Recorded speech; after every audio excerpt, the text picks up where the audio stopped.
Yo, welcome back, ladies and gentlemen, to the Boxing Shop. We are live. It's been a few weeks. Missed you guys. Missed interacting with everybody in the comments and everything as well too. So definitely make sure you drop those. But what's going on, Ray, Nibs? Thanks for joining us tonight as well too. Hey man, it's been a bit, but hey, we're back. Hey man, it's always good to hang out with you fellas. On the number 2 show. No.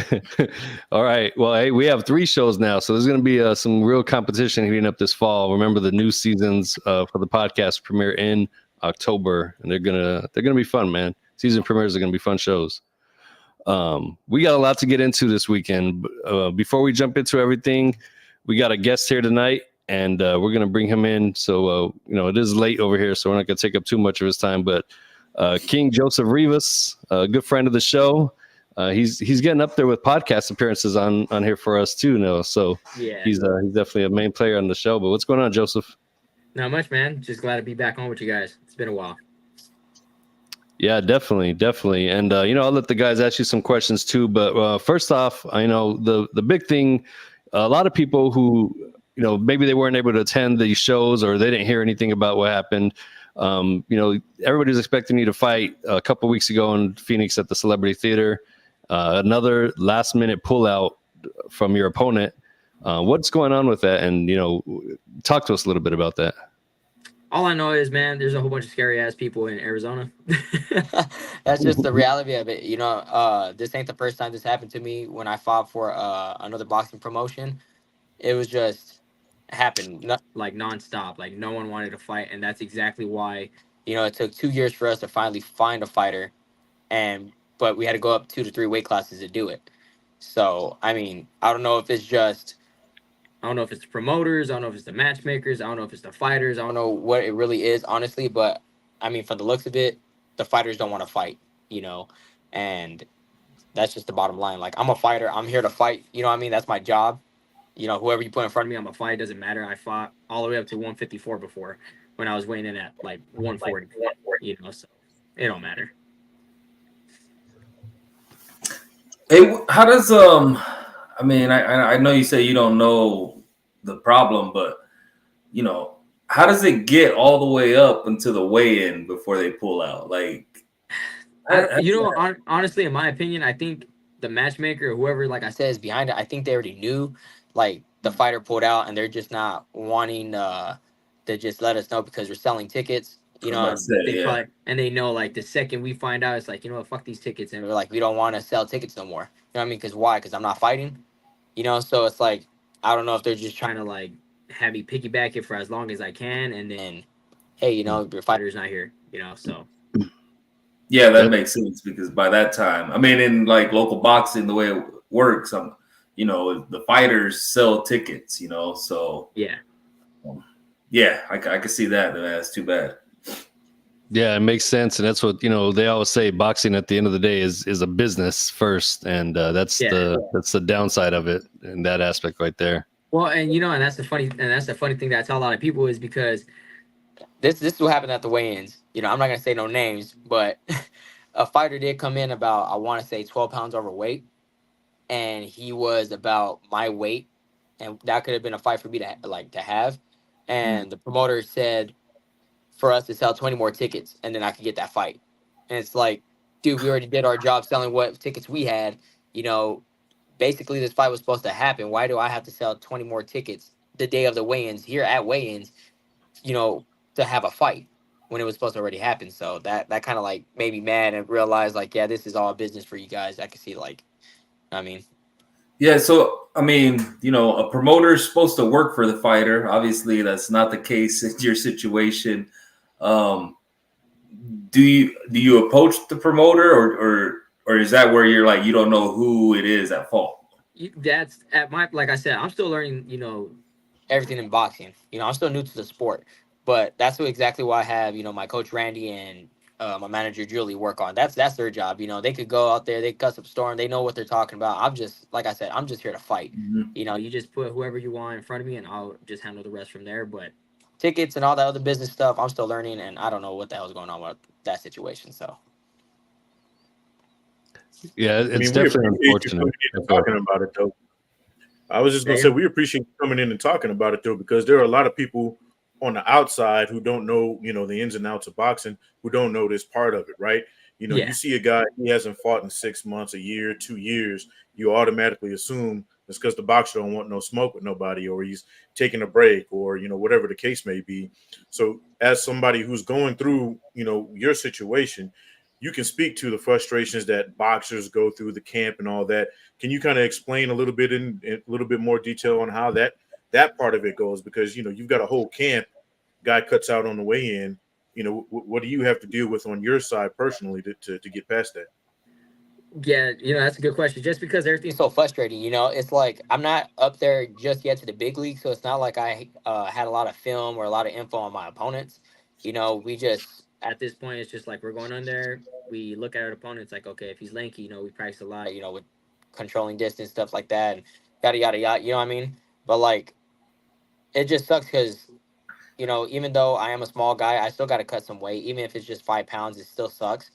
And just mentally preparing, telling all my family, telling all my friends, trying to sell tickets and just telling everybody like, hey, I have a fight coming up. I have a fight, and support me and this and that. And then at the end of the day, it's like, when I don't have a fight and you have like 100 some people there, and it's like, hey man, I thought you were supposed to fight. Like I can't say wasted, but it's like we wasted, X amount of dollars to come see you, gas and all this other stuff, and it's like at the end of the day, it makes me feel like I brought everybody down.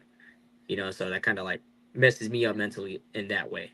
Yeah, and then I mean, I can't even imagine because it's happened to you more than once. So then Yeah.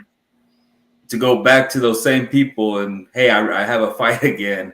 I mean, that's got to be tough to do that, man. That's wild. Yeah, it's tough, man. And like I said, it's not, and I tell everybody, it's not my fault. It's not like I'm the one that's not training. It's not. I'm not the one that's not showing up. I'm the one showing up and training my ass off and telling everybody I have a fight. You know what I mean? I had never backed out from a fight ever. So it's like it just bums me out, and I think a lot of people don't understand that part as well. Because like going back to telling everybody, it's like you see a fighter take a fight, takes about 6 months to get a fight, and everyone starts calling him chicken shit or something. It's like, and that's probably not even the case, and so it's just rough, especially being at this local level right now too. So yeah, I mean, you speak about the local level and where this continues to happen. Do you think like, hey, maybe let me, take the role of as an opponent elsewhere, like someone else's hometown or whatever? We got a call. And we got a call for like a big opportunity, and we were like wanting to take it so bad, but I know there's like certain things right now that's Going on with me, that I want to like speak personally on here, that I can't leave certain places and go certain places. and whatnot. But we're in talks about like trying to get to that next step. We just want to focus on getting these next 2 wins first, getting the double digit wins, and then from there, probably play the opponent role and take some big fights. Now we real quick, we have a question in the chat. You fight everywhere. I've seen you fight in like 3 or 4 Yeah. different weight classes personally, but what is your preferred weight class that you want to be fighting at? Preferred weight class, I'll rather fight at 140, man. I don't have to worry Too much about a weight cut. I feel way stronger at that weight, but I know at the end of the day, I am pretty small for that weight. My coach would love for me to fight at 130, but me personally, I love anywhere between 135, 140. That's me. And especially right now, up there in the boxing right now, man, you have a lot of good people at 135 and 140. Mhm. So, And even That's before really you get on the worldwide level with all of the top dogs in there, just locally alone, we have a lot of big guys in that weight range.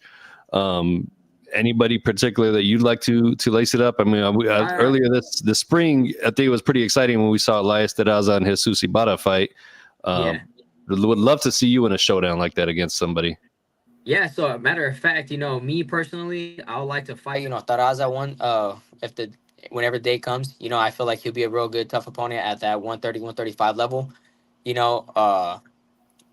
I think I'll have a chance against him. I'm not saying like I'm all that, but I really think I have a good chance against him style wise and everything. I feel like it'll be an exciting matchup.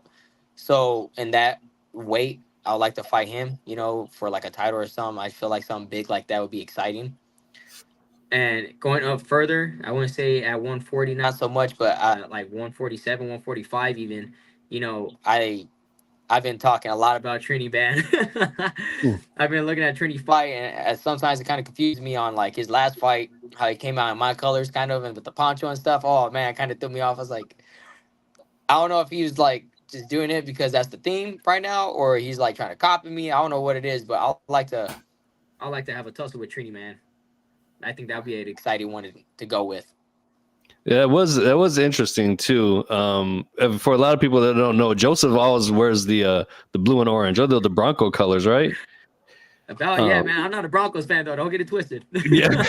So yeah, he's always rocking the blue and orange, like those are his colors. Different versions sometimes will have on the tassels and whatnot. And yeah, this last fight in the main event, Trini Ochoa, I mean that's my boy too. I fuck with Trini as well. He was rocking the same exact color scheme as Joseph, which was pretty funny and ironic. That was the card Joseph was supposed to be on too. Yeah, I was supposed to be on that card too, man. It's all Uh, right though. that would be a hell of a fight, though. You know, either one of those guys. Nibs, I'll let you get a question in because you're an advocate for pushing local boxing. You know, looking at those guys or anybody else locally, who would you like to see Joseph up against? Me personally, I just want to see Joseph fight because he's got he's got an exciting style. I love to see his his boxing style. I would agree that I think me, I'm a proponent of not cutting weight, right? So I always feel the closer you are to your fighting weight, the better you'll perform. I just think it's a much more comfortable. Guys are much more comfortable. You look at the guys who've had longer careers; that's what they've done. So I think he's right around. I'd say 140 should probably be your sweet spot right now. You know what I'm saying? I'd love to see you pretty much anybody at 140 as long as they show up, right? That's what I Yeah. want to see. My big question for you is because BoxRec has you at 8-1-1. How would you kind of characterize your style? I mean, you've got 3 knockouts, so you've got some pop. Is that what you lean on, or you fashion yourself as more of a boxer? As of right now, I know it sounds a little. Crazy to say, but like I know I have the power to like knock out somebody. Like with my fight with what's his name? The other guy, Joseph Brown, I rocked him real good in the first round. But like Me personally, it's like I'm there for the experience right now. We're trying to get. I know knockouts are supposed to bump me up in box rec and whatnot. But like I said, I'm still new to the sport. I'm still learning my sweet spot, on my punches, my weight, my footing and stuff like that. Even though we're still, 10 fights in, I'm still trying to find, my groove. But when it comes to certain style, like I said, Tell by my ears and the tattoo on my chest, I was a wrestler, dude. So I'm always pressuring, high pace, nonstop in someone's face. and I don't give a shit if someone hits me or not. Once I Find a hard hitter, like a hard hitter, bro. I'm putting my hands up. then I'll start switching my style up. But as of right now, it's like I'm just gonna be in your face like a pit bull. I don't care. Yeah, that's what's crazy about not getting fights too, because I could see if you were like a super slick fighter and you didn't want to engage, and and it's kind of like, well, what do I benefit from that? Because if I win, it's still ugly, whatever. But like everything we've ever seen of you is just all action. Come forward, and I mean, like you said, I guess some people are just scary, man. Because if you want to fight, Joseph Rivas is the guy that's going to give you a fight, and apparently it's not happening, man. Yeah, and I agree with that, and that's why I feel like sometimes it's just like I'm that, I'm just that guy that just tests some people, and some people aren't just cut out for that. Some people just want to go in there, look pretty, get a good record, and then fight one big fight and just be like, I was on TV or whatever. It's like that's not the case with me. Like I said, I was born into a fighting family, and that's what I love to do, and that's why I took on this sport too, because I wanted to learn the art of boxing, and I think I'm more natural in this sport than anything else. So I'm here for the ride, man. Yeah, we're definitely we're excited to have you. Be a part of that ride too. With I see your Instagram. You said you had a fight coming up in about a month and a couple of days or so. Yep. Which one is that one? Is that the private event? Yeah, it's the private event for Iron Boy. It'll be October 17th, I want to say. And then I'll fight again November 2nd for Iron Boy right there at Celebrity Theater again. And hopefully nobody pulls out of that one. Yeah. Hopefully not. Either one. What other comments do you have to get off your chest? I know you had a notebook earlier. Don't leave us hanging, man. I did, man. I had a notebook. Nah, it was just a lot of stuff. Like I said, like I have a lot going on right now in my life mentally, and just as of right now, boxing's been helping me out. My fighting's been helping me out. So that setback in my last fight kind of like messed me up, threw me off a little bit.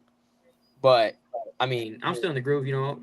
This week we're gonna be taking off to Vegas, and we're gonna be sparring a lot there at different gyms and stuff. Being on a spar tour kind of, and we're gonna test the waters down and see where I'm at mentally there. Because like people say, mentally it plays a big part of your life when it goes into fighting and everything. But it's like I have two different lifestyles. I have my home life, and then I have my fight life, and it's like that's where I feel like, especially with my coach and everything, they get the two confused and they think it's one, but with me it's two different things. I know how to separate two of them. So like I'm excited to see where that plays out this week in Vegas and on all the other gyms and whatnot. Because like I said, mentally, man, it's been a rough ride. And that's why I have the notebook here. I have all my notes down saying like what I want to express and everything. But I was like, I don't need to get too deep into anything. I'm just like I said, I'm rolling with the punches. I called Yeah, I out hear ya. Trini. I really want to fight Trini, man. But if that doesn't happen, it doesn't happen. But if it does, it does. It's not like I hate to do it or anything. But like I know local fighters need to be tested, and I feel like he'll be a good test for me at a higher weight, and I feel like Taraza would be a good fight for me at that low weight. So in the future, if it happens, it happens. If it don't, it don't. But I really like to have those two fights happen. I mean, and I feel Hey, like that'll test me physically and mentally as well. So you just spoke of a sparring tour, and you said to see where yourself, where you're at. yeah. Is that also maybe showcase and see, other teams, promoters, any of that going on with this tour? Yeah, basically. So like I want to say it was last month that we went to Vegas. That we always go to Knucklehead Boxing. That's where we usually go, and every time we go over there, we spar, former champions or undefeated prospects, something like that. I was supposed to spar Shushu last time, and he didn't show up, so I ended up sparring a guy that actually gave Jesus Ibarra his first knockout, his first loss. So Oh, and War that Machine. yeah, that right there, dude. I was like, this guy looks so familiar, and that was a hell of a sparring session. And I'm not gonna get too deep into that, but we could get a fight with that guy too. But it was a good sparring session, and I feel like that right there kind of like tested me out and kind of built my confidence up a little bit to see where I could be on a actual top level.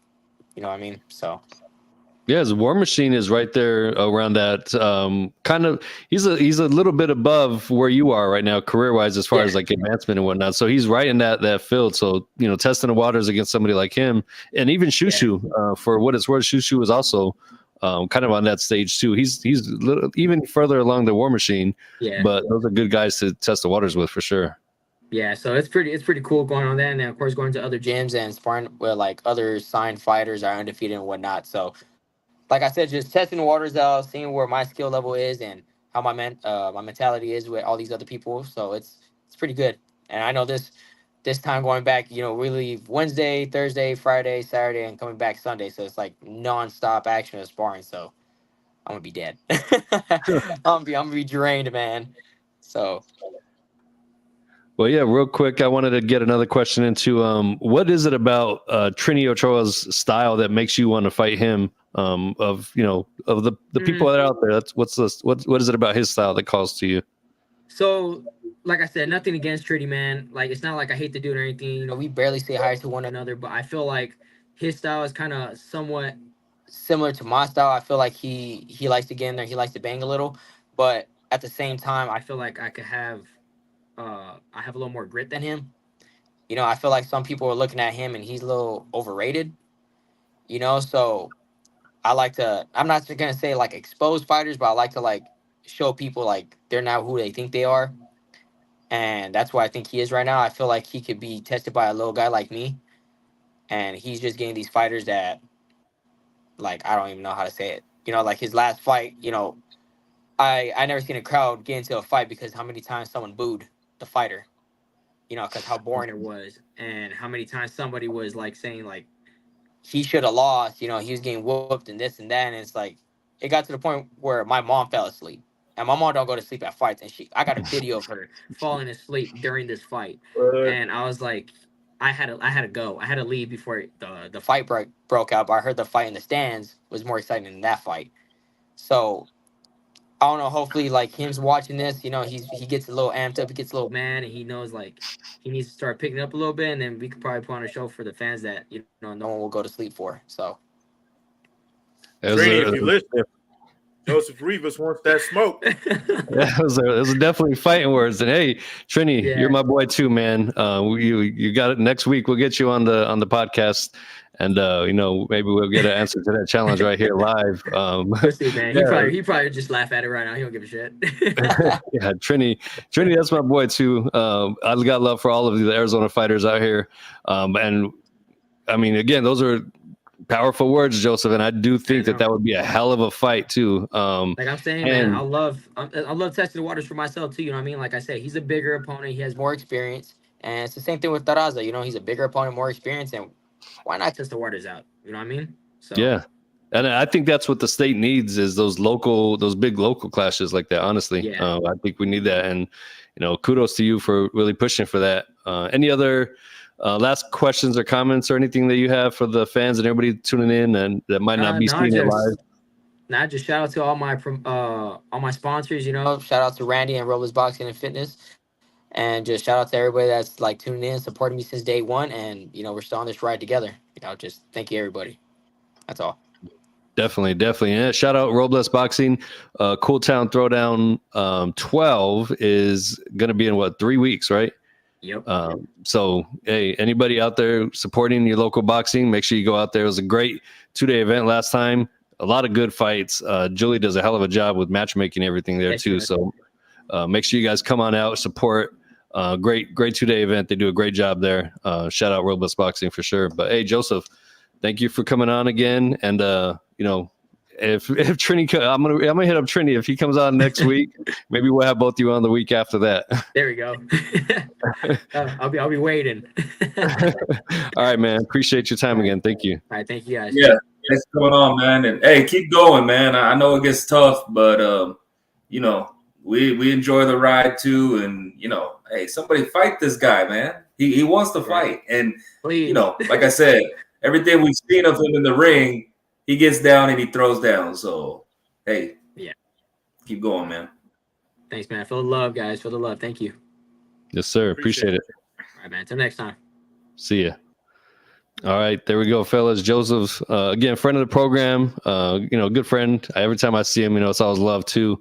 Man, it's a tough situation, and you know, Nibs, it's funny. I mean, you always talk about supporting local boxing, and this is one of those occasions where it's like it's rough because he's doing everything that he's supposed to do as a fighter. He's dieting, he's training hard, he's dedicated, he's focused, and still is not able to, you know, make his living essentially because that's what this is his job still. You know what I mean? Stuff like that. It's hard to hear those type of stories. Yeah, man. Especially part of the sport people don't pay attention to or don't know about, right? Is, you know, like we were talking about earlier, this guy does all that work, like you were just saying, and you know, up to the weigh-in, his opponent doesn't show, can't make the weight, whatever his reason for not showing up is, he doesn't show up. And this guy's gone through a camp, he's cut the weight, he's watched the tape, he's done all the work, all the things, and boom, nobody's there. And then you heard him speak to it. One of the biggest parts is he had people who were out there supporting him on a local level. He had his friends and family and you know, community behind him, and then he feels like he let them down, even though, you know, to no fault of his own, the fight doesn't happen. So again, just continue to support local boxing, because when things like this happen, they need your support even more than, you know, if the fight does go on. Yeah, and I would think, you know, support it, but also, you know, look at what's really going on. Like everything he just said, like, you know, the part I asked him about it too is like, you sell the ticket Boom, that's part of your job as a fighter. You're selling tickets. You don't fight. Your next fight, you got to go sell the tickets to, I'm sure, those same people. And hopefully they get it. But, at some point, I'm probably like, they have to be thinking like, come on, man, are you really going to fight? Are you? And that's to no fault of his own, which really sucks. That's like completely out of his hands. The promoters sounds like they're kind of, dragging it along to get those people there. But then he's got to go back again to those same people. So it's a tough sport, man. It's a dirty game. We said it's a business. It's a dirty business. And we've kind of always heard that about boxing, right? And that's just an example of, something you probably don't think about, but it goes on. Yeah, it's crazy because you think about that's just this state of Arizona. You think about everywhere else. California, for example, a huge boxing state. Texas, all the different cities throughout there. Florida, these places. There's probably a ton of other stories just like that, and it's crazy. And not to like pat ourselves on the back or shamelessly plug, but that's what we do the Fight Life documentary series for, to kind of showcase these fighters and show at this level, because you're going to see the big dogs up on the the Amazon Primes back in the day, HBOs. You're going to see Canelo's story, Floyd Mayweather's story. Our job to bring these guys to the forefront and put their stories on there so you guys can see this is boxing, this is gritty. And with that, shameless plug again, big announcement. Me and Abel Ramos were chatting earlier today. He's gonna have that WBC championship fight against Mario Barrios in November, and we have an episode of the Fight Life with Abel Ramos coming up right around that time frame too. So we'll be working on that now for you guys as well. Awesome. And let's get into. Go ahead, Ray. Oh no, I was just gonna say, man, like shout out to these boxers. I told Joseph, like, man, keep going, because how easy would it be to be like, all right, man, I gotta pick a different career, or I gotta do, I already went through this camp 4 times and I haven't fought, so I'm sure there's a lot of talented guys out there that just, they couldn't afford to just keep going to camp and not getting fights. And yeah, man. So these boxers that are on this level, yeah, I'm sure some of them got lucky. But for the most part, I think, man, they all had a grind to get where they're at. So yeah, you got to really respect the sport. Yeah, I would implore anybody who's watching that looks at, just the numbers. Like people go on boxing, well, he just fought in June. He can't be, that hurt. And it's like, okay, but he's on a local level, right? Guys who are fighting on a local level, they need that constant action because those paychecks aren't as big as those guys you see on the PBCs and the ESPN Plus and the DAZN cards, right? These guys are getting paid, a pittance compared to what the big guys are getting paid. So guys like Joseph, guys like Trini, they need you more. They need more fights. And again, to speak to what, Ray is saying is, hey, look, this guy, he goes through all this. He spent, a lot of these guys are spending money on their own money, getting through camps until they get that, that payday. They depend on that fight purse. You know what I'm saying? So the fact that they're not getting it, and I would implore any of the boxing promotions that are on a local level or that in between mid-major level, have backups for even your undercard fights, your smaller cards, right? Not just the main guy. Don't just have a backup for that guy. Have a backup for everybody because, at the end of the day, they all need to eat. So, guys not getting checks because somebody doesn't show up, it just isn't fair. Yeah. I hope he does this thing out in Vegas and, man, make a name for himself that way. Like that's one way to make a name for yourself. But yeah, Oh yeah, and if he puts on, if he gets to get in there with Shushu, that's good work right there too. There's a big names, and I'm sure there's going to be eyes watching too. So that's a good move for them to be taking that sparring tour there. But speaking of tours, we had the Revenge Tour last weekend with Caleb Plant. That was probably the most exciting fight of the card. Then we had the Retirement Tour, which what it should be called, with Danny Garcia, Erislandy Lara. And what should we, if we were to name a tour of Canelo, would that be called taking them, undefeated young fighter tour? Because that's what it seems like he's doing right now with Jaime Munguia and now Edgar Berlanga. It'd be the I think he's on the all-time great tour, man. Yeah. Go ahead, Nick. No. Yeah, I was just gonna say it's the money tour, not to allude to Mayweather at all. It's just money. Like he's getting paid right now, and opponents be damned. He's going after the biggest paydays, and I think he's earned it. What was it, 66, 67 fucking fights? Yeah, you can earn a victory lap. I mean, I don't even think it's that, because I mean, he's still fighting, young, dangerous guys, right? Like, I mean, I don't think it's like a get money tour where, like where Floyd was fighting Berto and Conor McGregor. Like, I think Munguia, and even after watching this, Berlanga, bro, I think they could scoop belts even after that, So, maybe Canelo's taking them early. I don't even really think it's that, but I think he's fighting decent opposition. Obviously, there's that one elephant in the room. We want Benavidez. But, like, if Benavidez isn't there, who do we want? Like, it'd be these guys, But we could start with the revenge tour if you want. But well, let me just get started. Let me get started so I can get them out of the way. I do owe you, I think, 3 shots. Oh, so yeah, that's right. I'm gonna do these while we talk to this, but we can start wherever you want to start. We were gonna see that for the season premiere in October, but if you want to do them now, we can do them now. We'll just take regular shots in October. Ray, the teamwork make the dream work. I'm gonna take one of your shots for you, brother. There we go. We got to get you a shot glass, Nibs. My boy got the when they would come to your classroom with the rinse and the paper cup. That's what Nibs is taking a shot out of right now. Oh yeah, the fluoride, right? I think it was fluoride to put in that fluoride rinse cup. Yeah, that's what Nibs got. Nibs got that doctor's office waiting room cup for his shot glass right now. You know what it was, bro? When I moved, I lost all that shit. Like the box that had like all my glasses and cups and shit from the old house.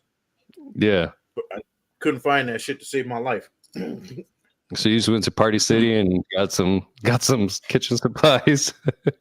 Paper cup, boys. Paper cup, boys. All right, so what do we want to get into first? Obviously, it was a Canelo weekend, but we've missed a few other fight weekends. Do we care about going over that? I know Nibs and Dakota, you guys have done a good job of covering that on our Sunday show. Which is new to the platform, but anything that stands out that you guys want to talk about? No, man, I've kind of been, I haven't been out of the game, but like this was the first card that I was finally like, all right, I'm tuning in.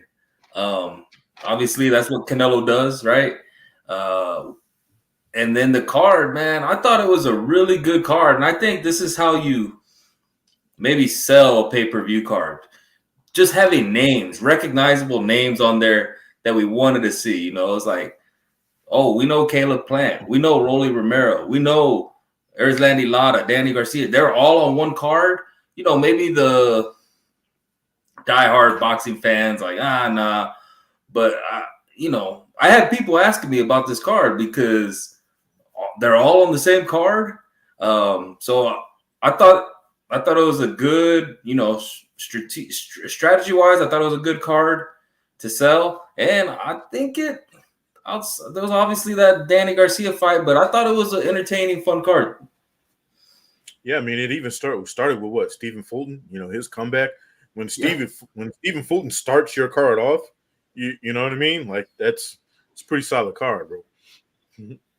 Oh, yeah. I guess maybe that was my one complaint because I tuned in and Caleb was fighting. I thought the card, like that card, this card started early. I wish I would have known. Maybe they need to market that better. But I did tune in and like Caleb was already fighting, and I'm like, yo, what? This is the fight I've been looking forward to.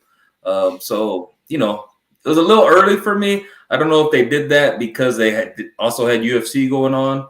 But when Stephen Fulton leads off a card, followed by, Rolly Romero. Not that Rolly's great, but he's a personality in the sport.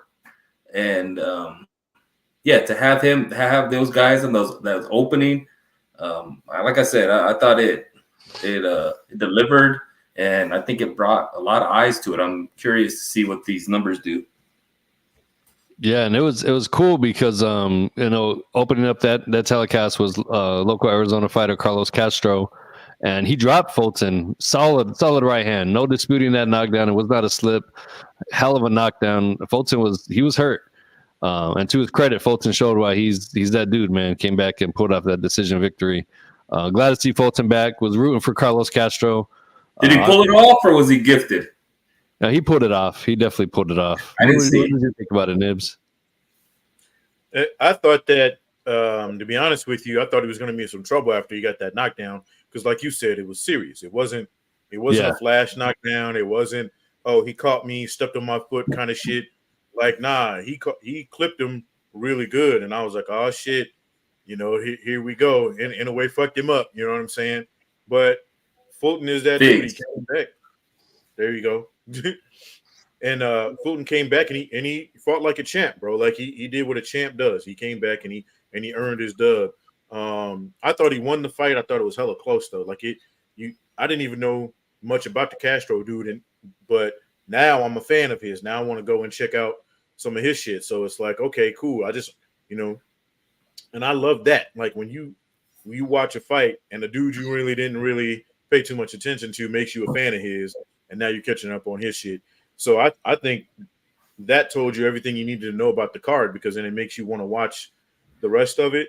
And to be honest with you, I think having it against that UFC Noche card was genius, because outside of the Sphere, that card sucked compared to the boxing card. You know what I'm saying? Yeah, it was garbage compared to the boxing card. So I think for boxing and all in all, it was a fucking huge night.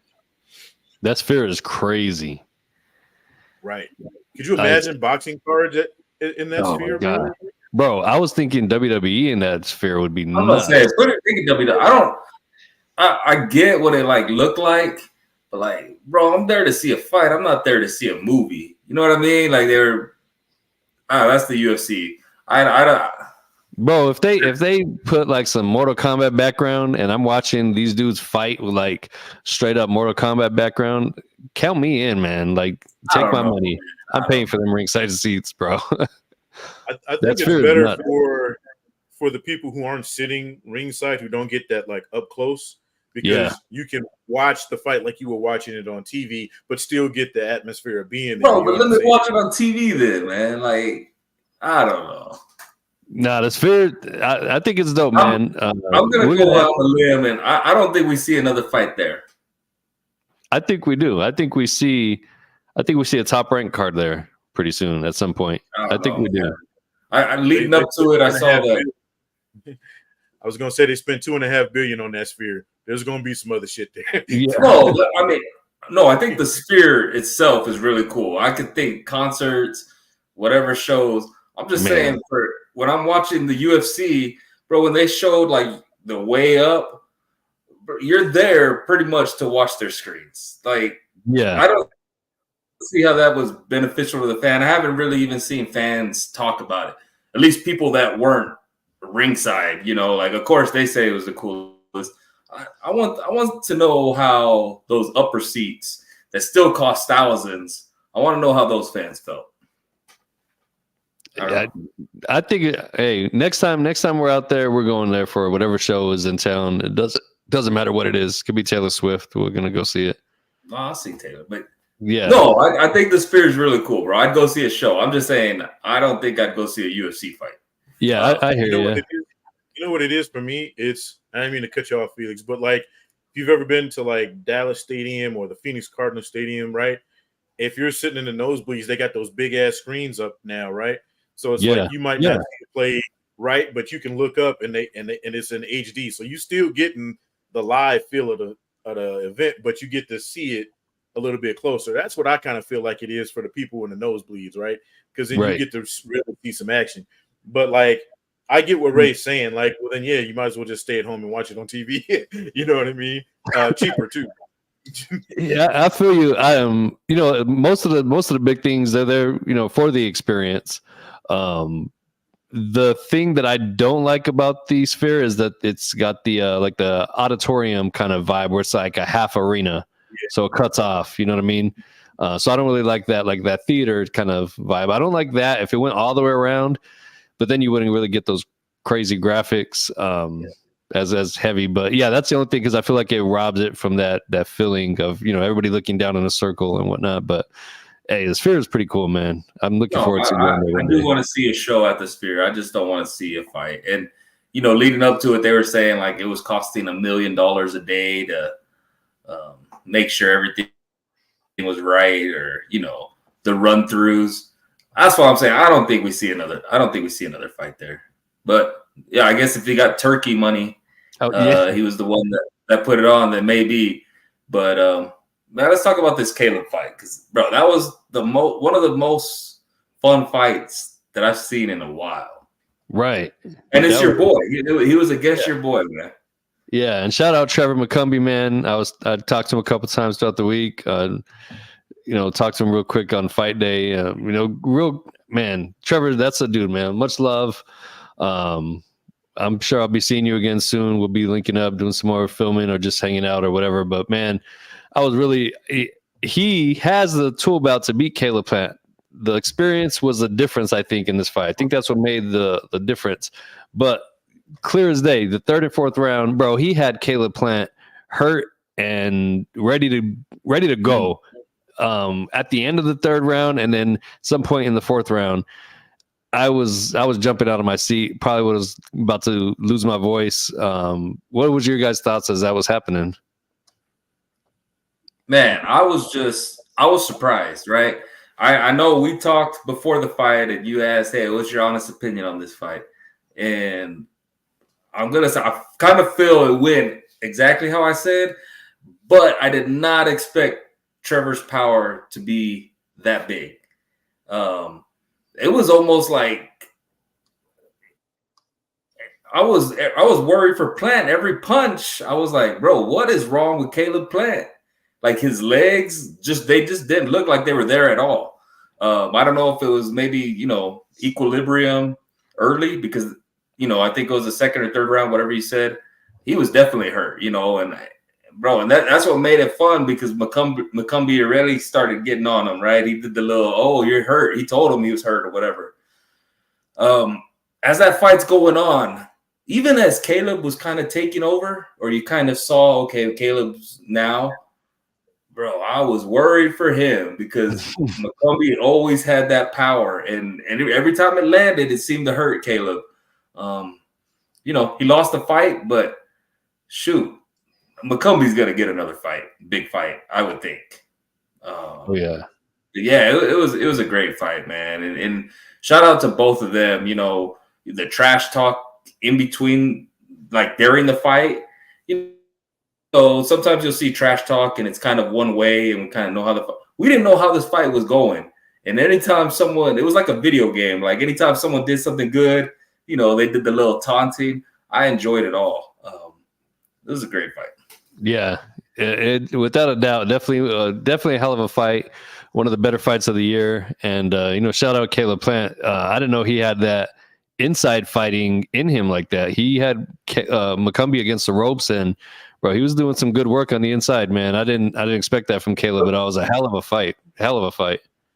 Before Nibs goes to speak to that, bro, I don't remember someone changing the game plan mid-fight like that. Right. And shout out to his trainer or Plant, but that was a completely, hey, what we're doing isn't working. And you saw them go to plan B and stick to it. And yeah, man, that was just good all around for Plant. And shout out to McCumbee, man. He never quit. I know they stopped the fight. It was kind of controversial. I was cool with them stopping it, because I think he was going to get hurt. But he has a case that, hey, they stopped that too early. And, you know, who's not watching a rematch down the line? I'll tell you that. Oh, yeah. Without a doubt. It was, and I really like that, you know, he put his gloves in the holster when the round ended, because it's very much a gunslinger type fight. You know, that type of Western vibe right there. Nibs, what were your thoughts on this one? Look, man, it's called boxing, not punching, for a reason, right? Like McCombie could punch, but he didn't do much boxing, and the guy who was doing all the boxing won the fight. I mean, look, when you only had to do two, bro. I took one for you, but all right, go ahead. But you know, because let's face it, Plant was like Ray said, and like you alluded to, he was legitimately hurt, right? Like he got up and he looked like he was getting ready to fall back over. But again, to his credit, even if you counted that as a knockdown, he weathered the storm, right? Even the knockdown that officially knocked him down didn't land on his chin, landed on part of his arm. But just how hard McCombie hits sent him to the floor, right? So McCombie was punching really hard, and that's all he was doing. He figured I'm gonna knock this guy out, and he just got intoxicated with that. But you know, anybody who we say this all the time. There's levels to this game, right? Caleb said, "All right, cool," and like Ray said, he put on a master class after that. Like, okay, shit, what I was trying before wasn't working. Is getting my ass whooped.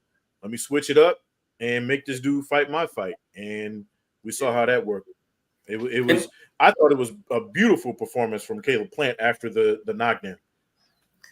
And I think what made it so cool too is like usually it's like, I guess the way I would picture it is right, like the big puncher, they go in and they can't do what they thought, and then the plan B is like, oh shoot, I better start boxing. And in this fight, it was different. It was like the boxer was like, shoot, I can't be at range with him. I got to take the fight to him. And, you know, put himself in a phone booth against the bigger puncher and just relied on, you know, pretty much, I guess, his cardio and maybe sharpness to beat the opponent, McCombie. And I think that's what made it so at least exciting for me, right? Like the guy that's getting dropped every time he's getting touched he's chosen to go make it a dogfight. And it worked out, man. Yeah. As for McCombie, man, like, you know, we followed Trevor McCombie on here. I think we've had him on here. And, you know, this was his kind of first. I mean, he was a big prospect with Top Rank, but I feel like, you know, this was one of the biggest cards of the year, obviously, with Canelo's on it. And, yo, he showed out, bro. You're gonna want to see him again. I think he, you know, represented himself better than I expected, and that's coming from someone that was like hoping the best for him. And you know, just everything that he did, you know, I'm sure he won a lot of new fans. Oh yeah, I mean, there's no shame in losing to Caleb Plant. You know what I mean? Like Caleb Plant's one of the top 3 guys in the division, so losing to him, there's no shame in that. Like you can go home and say, "Hey, I knocked down it twice." If we want to be real, you know what I mean? A dude who had a belt at one point. Was it 3 times? I Yeah, think it was 3. 3 times, right? One they counted. That was like the shoulder punch, but Caleb, you know, he wasn't complaining. He was like, "Oh yeah." That's why, man, his legs were gone. It's crazy that he found his legs to be able to do what he did. Right. A lot of it, I think he started using that opportunity to kind of lean his body on Trevor and kind of wear him down even against the ropes too, because Trevor's defense was great. He had the high guard. He wasn't letting anything get through, but Caleb with them body shots, and man, that was beautiful work. It was a hell of a fight. The force, that punch that was counted, the shoulder punch, just the force of that shit was crazy to knock somebody down. You got to hit that hard that it doesn't even hit their chin, but it still sends them flying to the canvas, because it sent him flying to the damn canvas. Yeah, I mean, Joe Kuso was almost comical about how much he kept mentioning how strong McCombie was, but it's true. Like the dude was so strong, hit him on the shoulder and knocked him down. Like, come on, bro. Well, it like you said, knocked him down, but the way he fell was like when those guys are out, you know, like when their arm they don't have, right? That's why I was like, what did he hit him with? Yeah. Because his arm was like, he could, like, it was behind him. You know, we've seen people break their arms like that, like when they have no control over it. That's just how they fall. And that was all from him, hitting his shoulder. Man, terrific performance by both. I think the experience won it for Plant. And yeah, I expected McCombie to kind of fade because he does load up so much. But I think it was, I don't want to put it too much on that. I think it was just the experience from Caleb Plant. And going into it, me and Felix had talked, and I was like, yeah, Caleb knows how to lose. That was one of the things we talked about, and he had the opportunity to kind of shut it down, and he showed us that, man, no, he's still there. He's a dog. He didn't quit. He didn't, looks like he never doubted himself, and he went and did what he had to do to get that dub. So it was a great performance. Yeah, big hats off to Caleb, bro, because I don't think people understand how much balls and heart you have to go take the fight to the guy that's put you on your ass legitimately. Yeah. You know what I'm saying? And you step in his kitchen and say, fuck it, let's go, and beat him at his own game. Like, the balls it takes to do that after literally getting your shit rocked on 3 occasions. And he came in and again, hats off to Caleb, bro. I think that he's put himself in a good position going forward. But I also, like you guys have said, I think McCombie he's earned new fans. He's going to get another shot. He'll be on another big card sooner than later. Oh yeah, I think that's we've all said it's not, the loss doesn't make a thing. It's, how you lose. And he lost great. The commentators all had nothing but positive things to say about him. When the commentators have nothing but good things to say about you after you lost, you take that loss as a win. And that's definitely what McCombie should do. Because if you look at the next fight we're going to talk about, even the winner can take that as a loss, because that is going to go down as one of the most boring fights of the year, if not the decade. My goodness, was it Arislan Lara just really being effective at his style and knowing that's what he had to do? He couldn't press Danny Garcia, or was it just Danny Garcia really not having it anymore? Ray, I'll kick it to you. You're one of Danny's, you've been one of his biggest supporters for a long time. What do you think caused that type of performance there? Man, I haven't seen it in a while, but it was kind of like when a fighter goes in there and he's just a shell of his former self. And kind of you think like, oh, okay, 2 rounds, 3 rounds, and it's just the same thing. Nothing changes. I go back to, I think, when De La Hoya fought Pacquiao, and you keep thinking like, oh, okay, well, De La Hoya is going to get on track. And I think even Danny, he was like, oh, I couldn't get on track or whatever, but he looked like an old fighter, and we haven't seen that lately, I guess, because, people seem to be in the sport longer these days, but Danny is 37, 36, and he just looked like an old fighter that couldn't pull the trigger. It was sad, man, but, of course, Lara wasn't going to make it easy for him. Like, Lara has no problems being Arislan Lara, and he still has that skill set where he doesn't need to do too much. But it was just, Danny got old, man, and he couldn't pull the trigger. And, he said, of course, yeah, he did go up in weight. He did try to be great. But I'd be okay if, I don't need to see him in the ring again. Yeah, I mean, we kind of expected that, though, right? Like, both of these guys are counter punchers. Like, I didn't think it was going to be a super exciting fight, and I thought if it was going to be Danny Garcia who was going to have to bring the fight to Lara. But Danny looked like he just didn't want to be there, bro. Like, in my opinion, it looked like he was just showing up to get his check. If I'm being honest, it looked like he was like, all right, cool. And the punch that put him down, that made his dad, throw the towel in, essentially, didn't even look like it hurt him. Like, you know what I'm saying? It just looked like it hurt, but not enough to put him on his ass. And then he was just like, "Fuck it, I'm done." Like, you know what I mean? Like, up almost.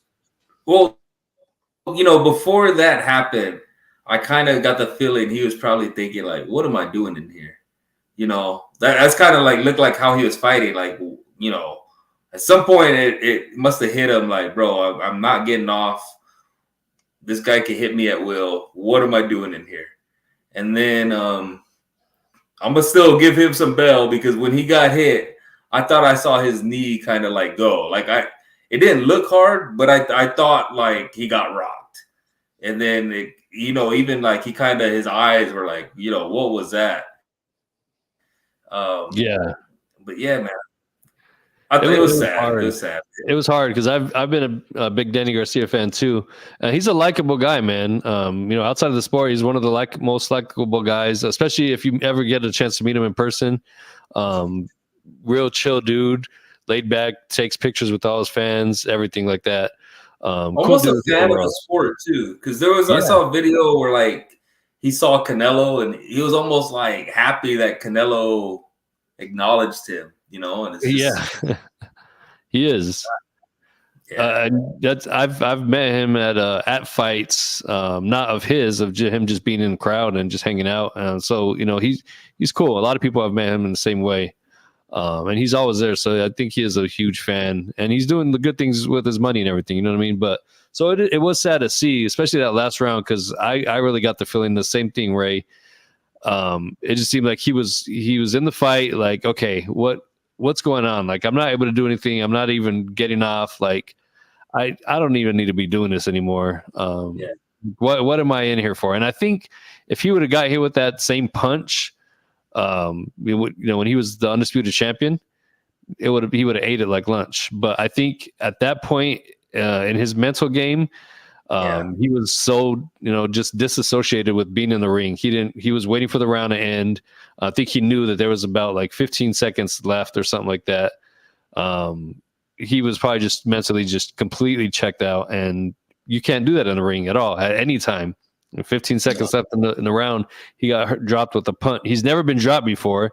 He got dropped with a punch that normally wouldn't really crack an egg. So I don't want to see him back in the ring again, just because I don't want to see him get hurt. Yeah, and as Richard says right there, what about Danny's dad? Bro, I didn't know Angel had a stroke.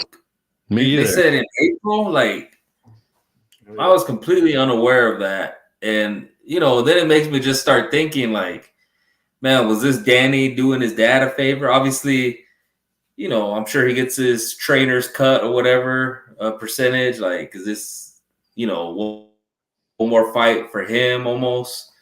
I try to play it out of why this fight happened afterwards, Danny said he wanted to try to be great. Of course, that would have been another belt at another division. But, man, like, he was a shell of himself, bro. It was sad to see. And I don't know if it's any different at 154. And we've talked about the killers at 154. Like, there will be people that take the fight to him, which if that punch from Lara put you down,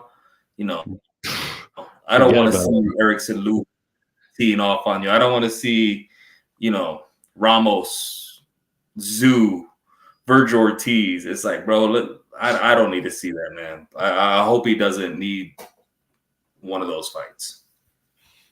No, I mean, Garcia's done well for himself outside the ring. Like, he obviously doesn't need the money. Like, his outside the ring money is setting him up. It's like, that's one thing that you can say about the Garcias. Like, they've done well for themselves outside of boxing, right? They made boxing make their other businesses grow. But, his dad has actually had medical issues for a while, but the stroke was the big thing that kind of, put him down. You see, he lost all that weight because, he was sick beforehand. So I think Danny I think you're right? I think he did this for his pops, right? Like, hey, let me go in there one more time. Pops can watch me fight, because I don't think I think they realistically have a clock on his dad, bro. Like, his dad might be on his way out. So who knows about that? I'm a huge Danny Garcia fan, or I was. This version of him, not so much, bro. If this is what we're gonna get from you, retire. If you really do still have it in you to fight, do it immediately. Like, I want you back in the ring, either by the end of the year or early next year, to show me that you really want this shit. If that's not gonna happen, please hang it up, because like you said, if he goes in there against some of these killers at 154, he's going to be in some trouble, bro. And I don't need to see that from Danny Garcia. Yeah. It was sad all around, bro. You talked about Angel right now, and when Angel was like, man, this might be the last time I ever see him fight, or that might have been the last. I'm like, God, bro, come on, man. Like, what is going on right here? But right. I didn't know that they were gonna be trying to get us in our feelings before the main event. That was deep. Well, I mean, Jim Gray was trying to get Danny to talk about mental health. You know, I always kind of joke about it, but I'm like, bro, don't push him to that, bro, because I think Jim Gray knew he got him to open up last time, so he was going to try to get him to open up again. Like, Jim Gray, stop poking the damn bear, man. Let the boy live. He's going through it. Yeah, and kind of the full circle, man, because Angel, like, let's not get it twisted. Angel was one of the most hated dudes ever, right? And just to kind of see Angel throw in the towel and, you know, kind of save his son and then be like, man, that might have been the last time I ever see him fight or whatever. I was like, man, this ended all bad for these guys. Right. But let me throw this out there. Danny Swift Garcia is a Hall of Famer, bro. Oh, yeah. I know they were mentioning it. He's a Hall of Famer. He was, 140, 147. He had them all at 140 at one point. There's a lot of people that have done a lot less than Danny in the Hall of Fame. And, you know, me now, I want to see Angel see his son in the Hall of Fame. So let's make that happen. I don't know how long it takes, but I think Danny legit is a Hall of Famer. Yeah, I agree. I think he's, like you said, he's done. There's a lot of people that are less deserving than him. And I'm not talking about the celebrity wing either. Danny's definitely done enough to get himself in there. I mean, yeah, without a doubt. I mean, look at who his losses to. Errol Spence, Erislandy Lara, Thurman. Yeah, Thurman. Like, come on, that's kind of the best of this generation. And he not too many people fight the boogeyman, and he did when he fought Lucas Matisse. That was, you know, it says a lot. Like, there was a point where Antonio Margarito and Paul Williams were both the boogeymen in their divisions, and like one was junior middleweight, one was welterweight. They couldn't fight anybody, so they just fought at a catchweight. I know that's what happens when these guys get deemed the boogeyman in their division. So Danny Garcia, you know, he took on Lucas Matisse while he was undefeated and gave him his first loss, and was just talking about it in an interview, that video I sent you, Ray. That was his toughest. He said it was his toughest fight. What, he had a busted eardrum, and he said he had a busted eardrum. He was peeing blood immediately after the fight. Yeah, he said he didn't know. He said he didn't know what was going on. He didn't know if he was dying. He was like, "Why is there blood in my urine?" And that was one of he was picked to lose that fight, right? That was Matisse, like you said, boogeyman. Matisse was the next guy everybody was kind of on, and Danny. I remember all the talk. Oh, Danny won't fight him. Danny won't fight him. He's scared. All he does is cherry pick, and no, Danny fought him on one of the biggest cards, and he beat him. So, yeah, another Canelo on the card. Who was it? Was it Canelo? Canelo Mayweather. I mean, you got to figure if your losses are Sean Porter, Keith Thurman, Errol Spence, and Erislandy Lara, you did pretty well for yourself, bro. Off the top, he was just missing Sean Porter. I forgot about that fight too. Sean Porter is definitely one of those guys. That's one that's going to be a argument for Hall of Fame. Hell of a fighter. Nothing but respect for Sean Porter. Oh yeah. Is he a Hall of Famer? That's to be determined. But he had a hell of a fun career, man. Hell of a fun style. His coming out party against Paulie Malignaggi was great. I mean, I would say I'd take Danny Garcia over Sean Porter career-wise. Yeah. Oh, yeah, I would too. But it's arguable. Like that's going to be interesting with these guys after the Mayweather area. The guys that are retiring now, like who gets in, who doesn't. Yeah. I don't know if I'd take either one of them over each other, because I think you got to respect the fact that Sean Porter was willing to fight anybody. You know what I'm saying? And he had good success. But yeah, if you're talking about what Danny Garcia did over the weight classes being a multi-weight champion.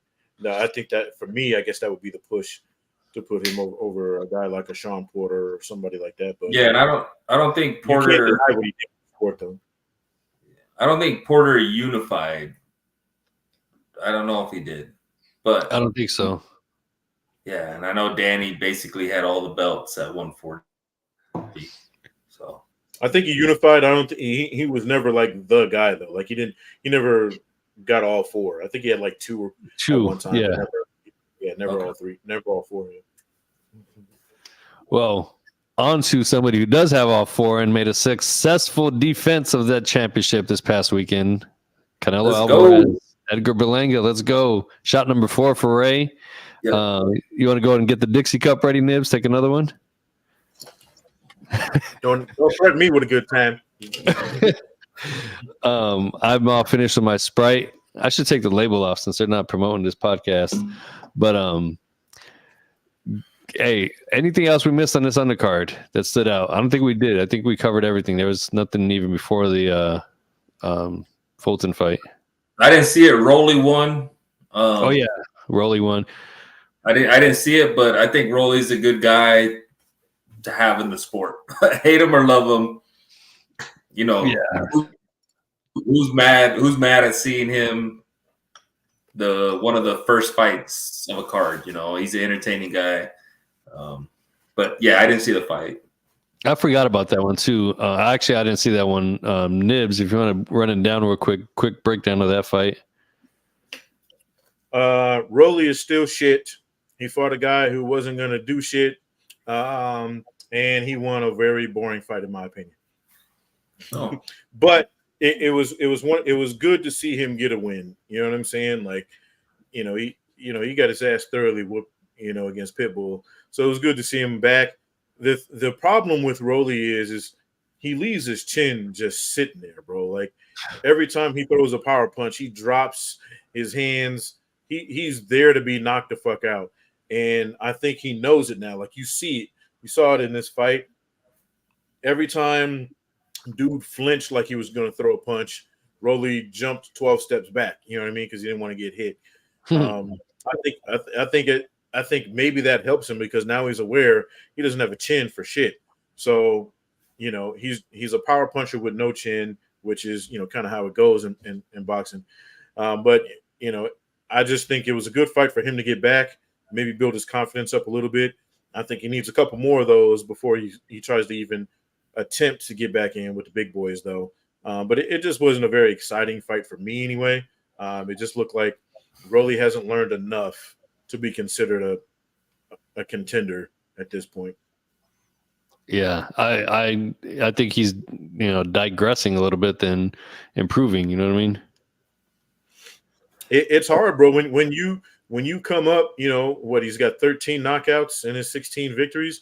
When you're knocking all those guys out, it's hard not to get drunk on that shit, right? Look at Berlanga. Like, it took him a couple of fights to figure it out. You get drunk on that shit, whether you want to or not, no matter what your intentions are, no matter what your trainer says, you're going to go in there and try to knock somebody out. He found out the hard way against Pitbull. You can't do that at a certain level, right? You've got to learn how to do other shit. And I just think he hasn't. Maybe they'll work on it. Maybe he'll get a couple of opponents in there to learn some shit off of. But I hope they don't throw him back in with somebody who's real, top tier level anytime soon because he'll get hurt. I can see that. And if you're talking about getting hurt, I want to see him against someone he won't get hurt against, and that's Devin Haney. I would just like to see the contrasting styles, right? Like Devin Haney's obviously 100% more talented. He's not going to hurt Rolly. And I'd like to see what Rolly could do. Like, I think that's kind of a good fight for both. Maybe build Devin Haney back up because if anyone's stocks is dropped, it's Devin Haney's. Bro, Devin Haney couldn't hurt you, Ray. Like that's, you know what I mean? And I'm not saying talking shit to Ray, but he's not a professional boxer. Devin Haney couldn't hurt him. You know what I'm saying? So Devin Haney took a swing at the Carnival kid, right? We've all seen the video, and yeah, I forgot about that. Dude, just standing. That'd be a legit fight, right? Like I think we'd expect Devin Haney to figure it out, but Rolly's gonna make that ugly. Oh yeah, And if Rolly does land a punch, because Garcia showed us, Devin Haney can't take them heavy ass hands. Rolly, if one thing Rolly does have is a hell of a punch, right? Yeah. You got to give him that. So if he and you don't know where it's coming from, right? It could be he's it awkward. could be off of a break, it could be going into, and where Devin Haney kind of holds. It's like as they're breaking, I wouldn't be surprised if Rolly caught him with something. I just think that'd be. I think Rolly is only going to be in big money fights because he could probably lose to maybe anyone in the top 20, right? Like anyone. Rolly's so unskilled that anybody could beat him, but at the same time, he has that power where he could beat anybody. Maybe I don't know. I wouldn't mind seeing him and Haney if we're looking at next fights for him. Yeah, that would be fun, to be honest. And I'm one that was like, please, I don't ever want to see or hear about Rolly again. But I would like to see him and Haney because I feel like he could stop Haney. I think it's more of a timing and a speed issue, but I feel like that's more of a problem for conventional boxers. Rolly is far from conventional. He's awkward as hell, and I feel we like don't know what Haney has coming back. Like after his loss, because Haney does have a loss. I don't care what BoxRec says. Main event time. You know who does have a loss now as well too? Boy, my segues into each segment tonight have been on fire. But you know who has a loss now? Edgar Berlanga. And I'm about as critical of Berlanga as I am of Raleigh. We've talked about the Top Rank machine and how it really puts their young fighters through not necessarily a hard test, but it gets them through to the a certain point, and at that certain point they don't really either it's sink or swim for them. Edgar Berlanga went through that. For his first 16 fights, had 16 first round knockouts, about as easy as they can come, and then he took that step up and couldn't even hurt another opponent again. So it tells you a lot. I was surprised at really as a professional, he doesn't have a lot of ring experience from in-ring rounds completed. Steve Rolls, a couple other guys, right? So to see him perform the way he did against Canelo actually surprised me. It's not like I thought he won the fight or he was like spectacular or anything like that, but he did better than I thought he would against Canelo, and even landed a lot of clean shots on Canelo. I really don't think Berlanga's power is real, and with the amount of clean shots he landed on Canelo, I think that kind of solidifies it. It's with him being a bigger guy. And he said he weighed in at 205 on fight night. So the dude was a heavyweight in there. But if anything, Canelo's power is still real as all hell. Hell of a performance. Canelo's, whether you love him or hate him, we're living through the era of one of the greatest boxers of all time. 20, 30 years from now, people will still be talking about Canelo the way we talk about Sugar Ray Leonard, Tommy Hearns, Sugar Ray Robinson, Salvador Sanchez, all these guys. So enjoy the ride while he's here. I'll kick it to you guys. Ray, you can go first. Yeah, man. I think that was probably the best Edgar Berlanga we've seen. And I don't know if he won a round. Like that's how good Canelo is, But like Berlanga surprised me. He did. He surprised me, I guess, maybe that he was willing to fight. And it was the biggest fight of his life. He had to, right? But, coming in at 205 pounds, how much bigger he was. Canelo walked that dude down for 12 rounds. Like, Canelo was backing him up the whole fight. That quick, amazing left hook in the third that dropped Berlanga. I was surprised Berlanga got up because how flush and clean it landed. I think that was probably just adrenaline. But he made it 12 rounds, and I'm not knocking Canelo. I think someone earlier in the comments said something, another decision. Bro, Canelo was in there fighting heavyweights. Canelo is probably legitimately a middleweight, maybe 154 pounds. Like, he's undersized at 168 against everybody he's fighting. And I think that's just there's weight classes for a reason. Like, we can't expect him to get these guys out of here. They're just too big. And he's still dropping them like he did Munguia, and he's still landing and hurting them. But yeah, man, Canelo looked good. And I think Berlanga, yeah, he represented for himself pretty good. I think enough to get a fight. Like, shoot, I mean, doesn't take a great matchmaker to say, hey, let's see Berlanga, Caleb Plant, you know? Macumbi. Yeah, or McCumbee. Like, bro, with what McCumbee did, like, I'd give Berlanga a pretty good shot at beating Plant. I mean, maybe that's crazy, but I think he hits hard. He went 12. I think maybe his cardio is a little better than McCumbee's. Like, bro, Berlanga legitimately, I mean, Plant has a belt, legitimately could become a champ, and I think Canelo has shown, he's beat these guys, but he's also he's going to give us a lot of great fights because you match any of these guys up, Caleb Plant, Munguia, Berlanga, McCumbee, like, bro, these are like fights I want to see now, and it kind of all boils down because of what Canelo did to them. Not McCumbee, but McCumbee against Canelo opponent, so hey, I think Canelo's an all-time great, man. Like you said, hey, let's enjoy it. Nibs? Look, man, I agree with everything Ray said, but I have to say this, man. My criticism of Berlanga was unmatched. I'm probably one of his biggest detractors, right? Prior to this fight, I was one of the guys tooting the horn, talking about he doesn't deserve this.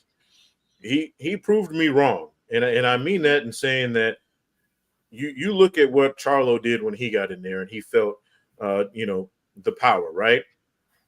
Canelo's power is legitimate. And I think Munguia found it out and Berlanga found it out. Charlo definitely found it out. And what did they do from the time they felt the power until the end of the fight? They survived. And that's what Berlanga did. You can't blame Canelo for not getting a knockout when he's literally having to pursue 100% and the guy's just shelling up trying to get past the round, right?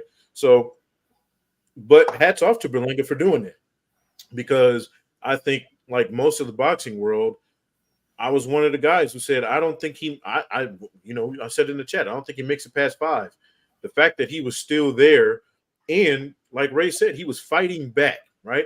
He had his spots and he picked his spots to fight back with Canelo, but to me, it showed, okay, this dude's got some heart. He's got a decent chin, because Canelo did land some pretty serious shit on him after that knockdown. And he kept coming back.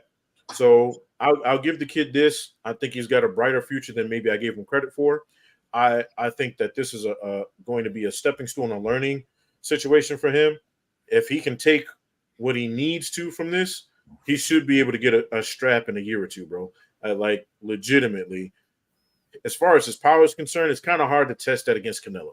Like, Canelo's got a concrete chin, bro. Like, you know what I'm saying? Like, Mike Tyson could probably crack him in his prime, and he'd probably walk through that shit. Like, maybe outside of Deontay Wilder, I think he could take a punch from anybody solid on the chin and keep it moving, right?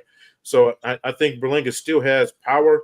I think he needs to learn how to transition it a lot better at this higher level, right? Because he can knock out bums all day, every day. But when you're fighting guys that are contenders and A-plus guys, I think he needs to learn how to turn that over better. But other than that, bro, I was pleasantly surprised with his performance. And I think it was just Canelo again being Canelo, bro. I don't think there's anybody in or around his weight class that can beat him. He has to move up to catch a loss, right? Like, and that's the crazy part. He has to move up and then fight one of the better guys in the world, not just in the division, to take a L. That's where Canelo's at this point. So, even if he fights Bivol again and loses, how much can you hold that against him, especially if Bivol beats Bitterbeef? Like, you know what I mean? Okay. It's like Danny said, he dared to be great. You can't knock a guy for daring to be great.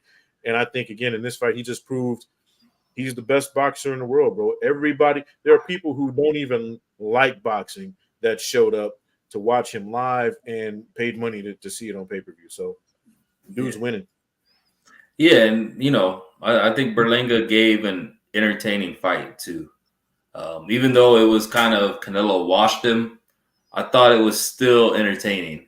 And maybe that was by Berlanga trying to make it dirty, right? His little headbutts, but man, yeah, Berlanga surprised me. It's crazy that we're talking about Berlanga's performance because, like I said earlier, like I don't know if he won a round. Right. But like, him against Plant or him against Munguia, bro, I think that's almost 50-50. Him against McCumbee. I'd like to see that too, right? It's going to be a knockout. Somebody's going to get hurt. I think that's the fight to make right now. They're both coming off a loss, and they're both coming off of a winnable loss to where fans are going to be like, oh, those guys, yeah, they were exciting.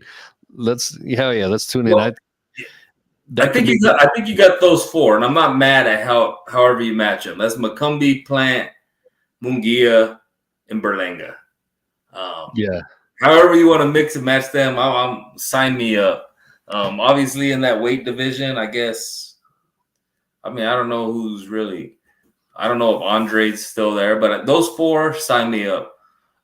All the talk's gonna go to David Benavidez. Oh, Canelo's ducking him.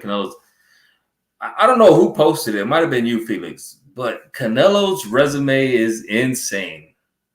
Yeah, it's nuts. I think it was Jack. I think it was Jack actually in our chat. Yeah, I don't know who it was, but just looking at all those names for the last, I don't even know, 5+ years, he's only fought in guys that we know, which isn't easy in boxing. Outside of, I think, Yeardlem, right? That's the guy I don't know, right? Him and maybe Rocky Cody. Yeah, it's like, okay, outside of those, but, bro, outside of that, everybody's a world champ or undefeated, and, you got to appreciate it. Oh, yeah, without a doubt. His resume is crazy. All the undefeated records, and we were only previewing like the second half, not even the first half of his career, because there was still some names up on there. I mean, everybody forgets that he had a banger of a fight against Sugar Shane Mosley still too early on in his career. The knockout he had over Carlos Baldomir. Still that bum. Or I'm talking about like afterwards. That's I think he's in prison. Hopefully, knock him out again. But yeah, that was like the stuff that he did early on in his career. It's not that we're overlooking it, we just forget about it because he's still giving us so many good memories, and he's really kind of resurrected himself in a way against these younger fighters since the Bivol loss. Took all these undefeated records from these dudes besides Charlo. He's just taking he's and those guys, I think they're gonna be champs. Like Munguia or Berlanga, one of them is gonna be a champ, if not both of them at some point. So what he does. So the Benavidez fight, right? That's the talk. I get what he's saying. Like if that's the one you want so bad, give me 150 million or 200. Like, is that crazy? Yes. But looking at it from him, like, bro, I've done you want that fight so bad? Pay me. I don't think he's scared or whatever. I think he just has, he has some he has negotiating power. You want to see it? Pay me. And, obviously him and Turkey, Turkey's not used to being told no, I don't think. And so he has Crawford, and Canelo's like, nah, bro, like I have money, whatever. If you want to see him against those guys and you have the money, put it up. And I'm not mad. I don't think Canelo's ducking. I think he just has some leverage. And hey, why not? Why not try to get the most that you could possibly get? Yeah, I agree. He does have leverage in that aspect. When you think about like a young kid who like aspirations to be, anything in life, right? Look at Canelo. Let's say he gets it. Some kid sees that Canelo's getting 200 million to fight. Man, I want to be like that one day where I can get paid record amounts. And that's basically what Canelo's doing. While we're, myself included, being super critical of him, really he's doing what he's enjoying the fruits of his labor, because he's definitely earned the right to call his shots at this point. And that fight's not going anywhere, right? Like, I think Canelo has a good maybe 2-3 years. Yeah. That fight's not going anywhere. You want to see it right now? Pay him. And I don't think he's scared of David Benavidez. I think he's fought in guys with more power than David Benavidez, right? You know what's crazy? When you look at his career, the best versions we've gotten of Canelo have been after his losses, right? Like after the Floyd loss, he became a way better defensive fighter, right? Like he had no defense before Floyd. You look at him now, his defense is masterful, right? Then he fights Bivol and he comes back and he's like, okay, I've got to take these punches better. I've got to roll with the punches better. He's doing that better, and he's landing better off of the count. Like the best versions I think we get of him is after the losses. You know what I mean? Like, and he's got 2 legitimate losses to, again, arguably 2 of the better fighters at the time that he fought him, right? And you can't even fault that, right? Like, you know what I mean? Like he's proven that he's willing to fight anyone, right? Like at the time he was calling out Floyd, people thought that shit was ridiculous. Like, what are you doing? He takes that. People thought he was retarded for trying to fight Bivol at 175, right? They thought, no, you got to get him to come down to you. He went up there. So I think he's earned the right to do whatever the fuck he wants. As far as Benavidez is concerned, shit, I think he's right. Pay me. You know what I mean? You want to fight? Why not? Pay me and I'll Hey, look, just to go to the comments, H Money, who's he ducking? Or it's like, who's he ducking? Because he's fought everybody, and before he fought them, y'all probably said he was ducking them. Now I'm guessing it's Benavidez, but like I'll give Benavidez this, right? Like his cardio, and he throws a lot of punches. I don't know if Benavidez is a bigger puncher than Edgar Berlanga. Honestly, like one punch, if we're talking one punch power, so like what is Canelo scared of? Like that's the point that I don't get. The question for me is, who has Benavidez fought that can hit as hard as Canelo? You know what I mean? And I've seen Benavidez drop by what? Ronald Gavil? What's that dude's name? Like come on. It's obviously gonna be a fight. Like, could I see Canelo losing? Yeah. But I don't think it's like, oh, yeah, he's ducking him because Benavidez hits so hard. Canelo's fought bigger punchers than Benavidez. Benavidez's biggest thing is he's going to have probably 25 pounds on Canelo, and he throws a lot of punches. That doesn't tell me that he's going to beat Canelo, though, So that's where I think I'm not mad at Canelo saying, oh, that's the fight everybody's saying. All right, put up the money. I think that fight happens eventually, but why wouldn't he try to get the most money and throw a crazy number out there? If someone's willing to pay it, what? He's not supposed to take it? Right. I mean, Benavidez is fighting at 175 now, right? If he fought Bivol, I'd take Bivol, right? And you put Canelo in again. Yeah, so it's like, and Canelo already fought Bivol. So if you can't beat a dude that's, that's in your weight class now that beat him, you're definitely not beating Canelo. I just don't think he beats Canelo, bro. I think anybody not named Bivol or Bitterbeef, again, which is at 175, is beating Canelo, bro. Yeah. It's just not happening. Hey, H Money, come at me with some facts, bro, because I'm gonna give you a fact right here. David Benavidez fought what? The Nail, what's his name? Alexander the Nail, his last fight at 175. That was Canelo's sparring partner that retired like 2 years ago. And this dude, and David Benavidez was struggling with him. That's Canelo's sparring partner, retired, and Benavidez was struggling with him. What's Canelo scared of, man? What really makes you think that Canelo is scared of David Benavidez? I don't get it, like, honestly. But we'll see. We'll see what H Money has to say. And Bean, I definitely know, he's like, I ain't a Canelo fan. I want him to lose every fight. He actually did say that. He texted me before the fight, hoping that Edgar drops Canelo. So he's definitely telling the truth. But so when he says that, no cap, Canelo beats him easy. He don't even like Canelo, and he's picking Canelo over David Benavidez. I do think after watching y'all are some Canelo Alvarez fanboys. Throw in his I'm out. last comment. That's what you don't have any argument. You just all right, yeah. Well, hey, appreciate the love. Are we Appreciate you interacting with us. fanboys or do we actually know boxing? I mean, I'm just yeah, saying. it's I would. Yeah, thank you. I guess. I mean, it's like saying you're a fan of greatness. You're a fan of Michael Jackson.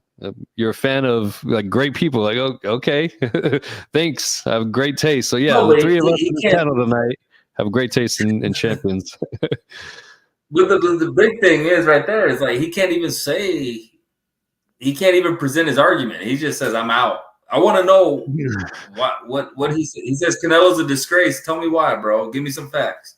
He's just out. Yeah, but, if you're gonna come on ITR anyway. calling us fanboys, have your shit together. Yeah, Boys, and then not have like we're gonna give you facts in return. Give it back, bro. Like, come on, man. yeah. We read the So comments. I guess let's talk about that. Like obviously Canelo's gonna fight in May, probably, right? Who does he fight? He's cleaned out. He's cleaning out everything, man. I think he's cleaned it out now, honestly. And besides David Morale, who didn't make a good case for himself, and he's starting to die down a little bit. Even I, who's a fucking super fan of David Morale, am forgetting about him at times. So he's fading away. That fight is, I want to say, off the table for Canelo right now. David Morale needs to do a little bit more to earn that again. If David Benavidez wins big this fall or this winter, whenever he's fighting again, he makes a strong case for that May fight, and I think that's going to be the one. I think now is finally the time that the fight happens, and I think Canelo, as a businessman, he knows what he's doing, and I think they're probably going to make it this May because I really do not see who else they would put for Canelo up there, unless Laura wants to try to get a rematch and from their 154 belt pound fight. Honestly, though, seriously, I don't know who else Canelo can fight right now. It's crazy, right? Because I don't know who else. Like, I guess maybe a Bivol fight, and I would say, after that Bivol fight, Canelo did have hand surgery, so maybe he feels confident that I could beat him. But I think it's almost like Bivol, Better Be, or Benavidez, right? And these are all bigger guys because he's already cleaned out everything, which speaks to the greatness of Canelo. But it's crazy that you can't think of, man, who could he fight? Like, I have to think, who could he fight? And there's a very short list. I know, and there's not too many. That alone is an accomplishment that, other than Roy Jones Jr., I can't think of many other guys who have Bernard Hopkins who have actually done that. Those two guys, B-Hop cleaned out the middleweight division. Dudes kept coming up, though, so, it made it interesting. Mm-hmm. Nobody's coming up to Canelo's division right now. Everybody's kind of staying away or moving away from it. I don't see who he could have next. Roy cleaned out light heavyweight. Canelo's a kingpin right now where he is, and I think we're getting closer to that David Benavidez fight only because they're running out of options now. I think people are going to say at that point, right, that it was Benavidez and Morel is who he was ducking. But let's be very clear. It was not profitable for him to fight either one of those dudes at the time. People were calling for that shit. We love Benavidez and Canelo as a fight, right? But let's face it. Canelo could make as much, if not more money fighting Berlanga than he could Benavidez, right? So, again, at the end of the day, his statement holds true. Pay me if you want me to fight this dude, right? If not, I can make the same money fighting this other guy, right? And he sells more tickets. Let's be real clear. As much as Berlanga might not be on Benavidez's level of skill, he's box office. People show up to watch this dude, right? It's the Rolly effect. Rolly is nowhere near as skilled as half of the dudes in his weight class, but guess what? People show up to watch this motherfucker. So at the end of the day, people who want to say he's ducking, ain't nobody showing up to watch David Morrell, bro. Ain't nobody showing up especially at that last fight. Yeah. Yeah. So it's like these guys have to have other big names on cards for them to get asses in the seats. Or fight each other. Like, how can you say he was if I'm you're ducking him and you're ducking him? Well, why don't those two fight each other? Right. I thought that was always the best answer. The winner gets Canelo, and he even said that too. Once you guys fight each other, well, I finish cleaning out the division. Yeah, it's just crazy to say he's ducking when you look at that resume, and you could pick it up. You could pick it apart and say, "Oh, he fought this guy." Oh, I already see people saying he fought Kovalev. That wasn't Kovalev. He fought this guy. He fought Munguia when he was young. Bro, we could do that with literally every boxer in the sport. Right. Like, if you wanted to do that, I could tear apart Floyd's resume. I could tear apart basically anybody's resume, right? If we want to do that. That's part of boxing. That's part of what makes it fun. But like, come on, like, be real. Look at that resume, and you can't say, "Oh, he's never fought anybody," or "He's ducking people." Right. Easily. Well, I will definitely say that Edgar Berlanga has turned around my opinion on him for sure this past showing. Not only did he put up a performance, he got dropped, he got up. The way he fought that last round, he just let his nuts hang, bro. Like he put his defense was lacking, but he was putting the pressure on Canelo. He probably could have won that last round on some people's scorecards too. He was throwing a lot of punches, and he was in there. He was opening himself up. He wanted to put on a performance for that last round, and the interview that he gave afterwards too, very mature, very calm and collective, and wasn't the persona that he tries to put on social media. It wasn't that guy at all. He was very, very humble character. You know what I mean? So if he continues down this path, I think we can all become Edgar Berlanga fans for sure. I mean, it was a win-win. I actually was. Oh, no, that's all I needed to say. It's a win-win for him. Felix, that was actually. I actually wasn't a fan of that. You weren't a fan of the interview? No, like immediately he's saying, "You're my idol. You're my." Bro, just hold on to like. Tell him that maybe away from the cameras, like. I would have liked him to like maybe stand on business a little more and be like, yeah, whatever. But immediately telling the dude, you know, oh, I had to do it to make money, and you changed my life, and you're my idol. I was like, bro, chill out. And I think even when he had Canelo against the ropes, and Canelo was kind of like, hey, bro, relax, like calm down. But he put on a good fight. I just wasn't the biggest fan of him immediately telling him all that. I guess. Yeah, I feel you. Yeah. I feel you. Well, we've definitely gone on long tonight. We didn't even get into this weekend's upcoming fights, but let's at least talk about the big one. I mean, there's a lot. And actually, we've talked about him a few times here tonight. Jaime Munguia, he's back in action out here in Phoenix. I might go to that fight. We will see how Friday looks. I might be at that fight either way. He is Nibs. Look that up. Somebody look that up. I had who's he fighting, and who's his manager that dropped the ball of not capitalizing off of a Canelo fight, bro? I know. Who's he? It's Eric Bazinian. Yeah, Eric Bazinian. Yeah. Don't know who the fuck that is. That's crazy. That's a crazy fight. I mean, maybe he wants to like build back up, build the confidence, but like, bro, that's dropping the ball. You coming off the most viewers that have ever seen you fight, and you're gonna fight Eric from the block. That's crazy. Eric, he's 32-0 with 23 knockouts, 32-0-1 with 23 knockouts. What are they fighting on what platform? It's going to be on ESPN. Oh, okay. Yeah, Top Rank show. If he scores a knockout on a big platform like that, then hey, that is probably a smart move. And it puts him on schedule, right, with all these guys that we've been talking about. So yeah, exactly. All four of them fought on the same weekend. Yeah. And it's got one of those typical Top Rank stacked cards. We got one of the Vargas brothers fighting. We've got Richard Torres fighting. And new to the, Joseph Rivas brought him up earlier. War Machine Zamora He's fighting on this undercard as well too. So it's his first major televised showing as well too. Looks like. Hey Felix, he's Eric Bazinian is a guy after your own heart, bro. He's got the NABF title, man. So Man. guy after your own heart, bro. I'm gonna have to root for him against Mugia, and that means Mugia is about to pick up a new strap.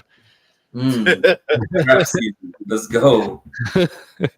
There's a couple other cards fights this weekend. The big one though, Anthony Joshua, Daniel Dubois. We don't have to spend a lot of time talking about it, but do we think AJ becomes a world champion again? It's vacant or what? Yeah, after the Fury Usyk fight, they stripped Usyk of the WBC championship, and that one became vacant. Or I think Usyk had to make a decision, and he had put out a Instagram post that said, "You're welcome, Anthony Joshua and Daniel Dubois. After you guys fight for my title, I'm coming to take it back or whatever." So there's some implications there already set in stone. Hopefully Usyk gets by Fury again, then you can go after one of those guys. But if Joshua wins and Usyk wins, does that put us in a place of having a third fight with Joshua and Usyk? I don't think anybody wants to see that. So interesting fight this weekend. What do you guys think about Dubois and Anthony Joshua? So it looks like Dubois had the IBF interim title after knocking out Hrgović. So he's now the full champ. So that's what this. Okay, it's IBF. Just to clarify, go ahead, Rick. No, I mean, I don't know. It's for a heavyweight title, but I mean, Usyk Fury. That's where the championship's at for me. Dubois, Joshua, man, I don't know.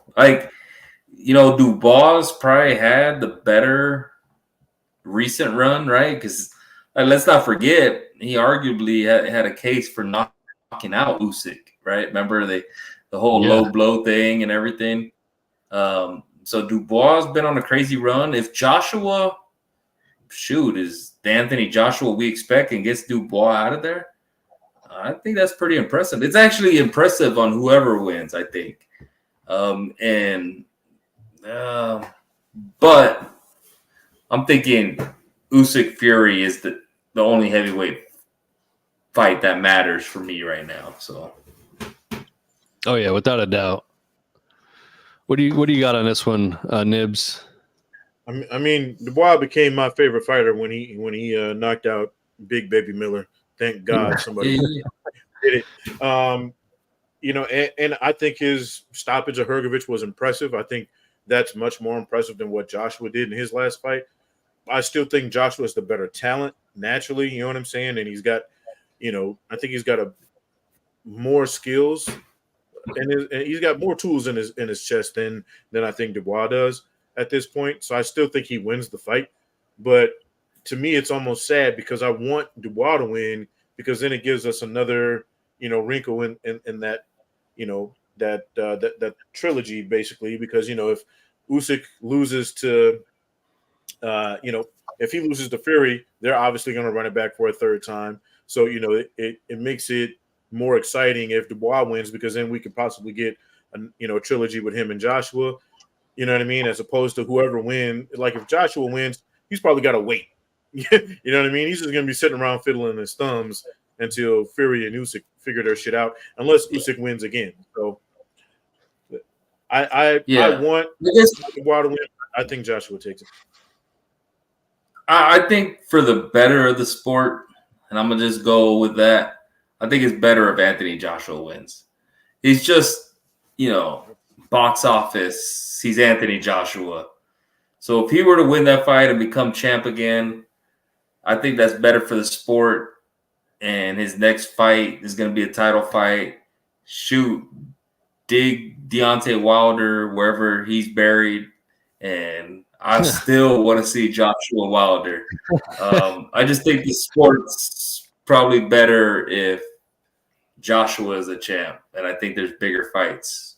So even though I think Dubois has been more impressive over the past 12, 18 months, as a fan, I'm going for Joshua, which means he's probably going to lose.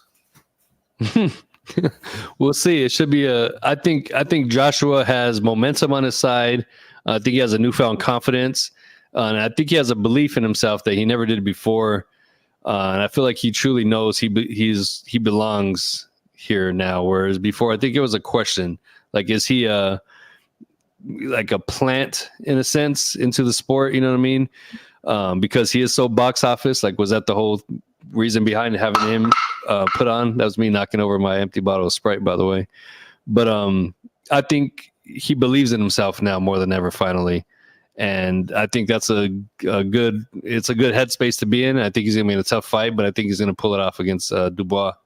And we'll see who he fights. If Fury beats Usyk, we're gonna get a rubber match. Obviously, it's gonna hold that up even more. But I think Joshua's gonna fight the winner of that fight, and I think Deontay Wilder is more or less done with big fights. I'm not gonna lie, Ray. As much as I wanted to see Joshua and Wilder, I don't want to see Wilder fight anybody now, especially after his last couple of performances, man. Man, I'll give you that, but I think he got knocked out by Zhang. I think, 99% of the boxing world gets knocked out by Zhang. You know, there's still Zhang out there. There's who's the dude? I don't know. I can't pronounce his name. The dude that beat Big Baby Anderson. Oh yeah, that dude's impressive. So I know. Yeah, that dude's impressive. Zhang, him, Andy. There's still these heavyweights that have names that are gonna, I think, could give us some big events. And man, as a fan, that's what I want. I want the big events. Put boxing on the biggest platform possible, and I think Anthony Joshua winning does that. So I'm gonna be rooting for Joshua, but definitely could go either way. For sure. Well, there we go. I think that's it. Unless you guys got anything else to throw out there, I always know it's been a long show when we get close to that 11 o'clock hour. But Nibs, what other comments you got for us? And who's Richard Torres fighting? Who is Richard Torres fighting? That is a great question. Let's see. Let's do a quick box rec. I'm more concerned as how many rounds is this fight scheduled for? Let's see. He is. Oh, okay. He's actually got a name, Joey DeJeco. Or Okay. I've seen that guy's name before. Who have I seen him fight? Oh, he fought Stephen Shaw and Frank Sanchez. So he's been around. Brian Jennings. He's a journeyman. 28 wins, 11 losses, 4 draws. So he's got some experience. He looks like a big boy, but we'll see. How many rounds is this one scheduled for? 8 rounds. So Richard Torres, 10-0, 10 knockouts. It's so crazy to me that he's only got 10 fights, and I swear we've been talking about this dude for years now. But, yeah, really. And it was Martin Bacoli, the dude who knocked out Yes. Baby Anderson. Yes. Bro, him and Zhang, make that fight. Put that on the undercard of anything, and I'm all in. Oh yeah, I still think we should cash out Big Baby and have Richard Torres and Big Baby fight. I think that'd be a good cash out for him, and let us see where Richard Torres is after this fight here. Oh, yeah. Like, come on, Richard Which Torres. Big Baby, like Miller or Anderson. Anderson. Yeah, Miller can't even fight in the States. No, he just fought here, didn't he? That was in California, wasn't that? Yeah, he just fought Andy Ruiz. I thought, my bad. I forgot that was in LA. That was his first fight in the States. Yeah, that was the day Turkey got inducted to the Nevada Boxing Hall of Fame. I forgot about that. Yeah, that was a great day in boxing when Turkey Al-Sheikh, His Excellency, was inducted. I was reading. I'm not trying to drag this on, but I was reading that I think Turkey bought the Ring magazine. I saw that, and they were talking about how a journalist or I think a journalist, anyone that has talked bad about him, like they haven't been given access or they've kind of been cut out. So, hey, Turkey, bro. I think you're bad for boxing. No, I actually like the fight you're putting on, but there was Nevada Boxing Hall of Fame. That was kind of a clown move, but it is what it is. And I want you to know, Turkey, these are the views of one individual, not ITR as a whole company here. But Felix will fire me quick, so get behind ITR. I respect it. That was a crazy move to have him inducted to the Hall of Fame. They could have done anything. I felt it was more of a thank you gesture for breathing new life into the sport, making it exciting again. But they could have been anything. You could have given him a plaque, could have given him a glove autographed by hundreds of fighters. Inducted him into the Nevada Boxing Hall of Fame. Oh yeah, that's right. They did. Yeah, WBC gets belts for everybody, bro. And Mauro, give me a belt, bro. Well, I'm surprised we didn't get a Mexican Independence Day weekend WBC championship bout for this fight against Berlanga. No, they had one. Oh, they had one? Oh god. Yeah, it was like maroon. It was in the background. It was maroon and it was all special. So it was the WBC belt though? Yeah. Bro, I read somewhere that Turkey gave the WBC I don't know, a couple million sponsorship or something. It gave one of the other sanctioning bodies 1.5 million. Bro, he's just buying his influence, really.